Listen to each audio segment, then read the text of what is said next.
Nabulabog ng magnitude 4.4 na lindol ang Los Angeles, California sa Amerika. Sa pool sa CCTV ang mga pagyanig. Yan ang Frontline News Abroad.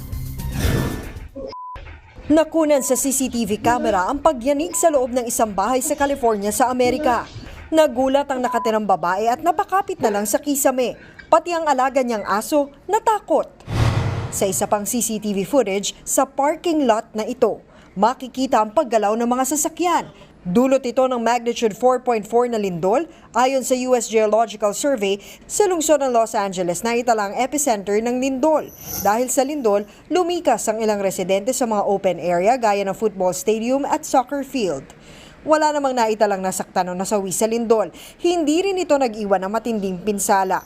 Pero sa City Hall na ito, biglang tumagas ang tubig mula sa water pipe kasunod ng pagyanig. May isa ring natrap sa loob ng elevator ng City Hall, pero agad ding nailabas ng mga rescuer. Nagbabalita mula sa Frontline, Ria Fernandez, News 5.